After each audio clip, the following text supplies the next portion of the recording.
El CAER és el Centre d'Arts Escèniques Reus, és un centre de producció pública que gestiona dos teatres, el Teatre Fortuny i el Teatre Bartrina i les seves programacions, gestiona dos festivals, un que es fa a la tardor i que és dedicat al moviment i al teatre físic o al teatre gestual, que es diu COS, un a la primavera que es diu Trapezi i està dedicat al món del circ, i finalment té una àrea de produccions pròpies, que són les que posen al mercat les produccions que nosaltres creiem més interessants i que gairebé estan especialitzades i singularitzades en els productes que veiem als festivals. Per tant, en circ, en moviment i en teatre físic.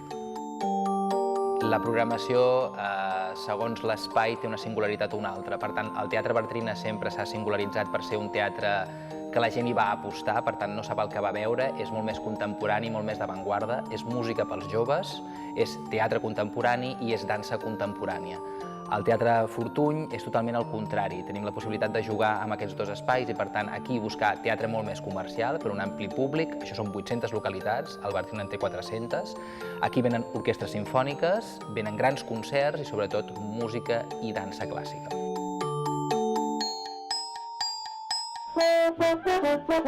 L'aposta va ser molt decidida i molt de risc fa 15 anys, que és quan va néixer la Fira del Circ Trapezi, en el qual en aquell moment aquests llenguatges encara no estaven molt consolidats. El que sí que es volia a ple dret era de defensar aquestes manifestacions i intentar col·locar-les al mateix nivell que el teatre, que el musical, que la dansa. I els resultats que hem obtingut, amb els carrers plens de gent, amb els teatres plens de gent, per consumir un producte totalment diferent al de les programacions estables del teatre. Jo penso que ha estat una aposta important, de risc, i que ara recollim els seus fruits, doncs això, amb una acceptació del públic majoritària.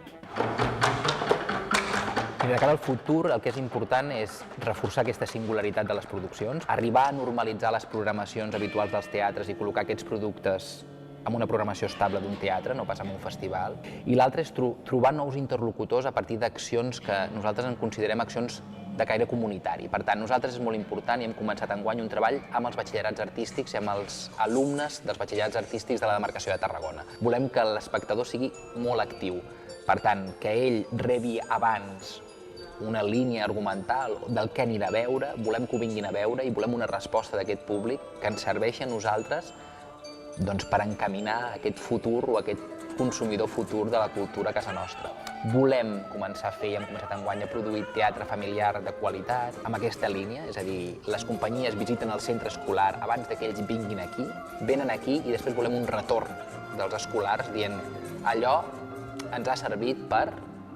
i a partir d'aquí, i l'any que ve el que volem és intentar fer accions amb universitaris, amb el col·lectiu universitari, que el considerem també uns altres dels grans consumidors culturals que han de viure de cara al que passa en aquesta ciutat i de cara al centre.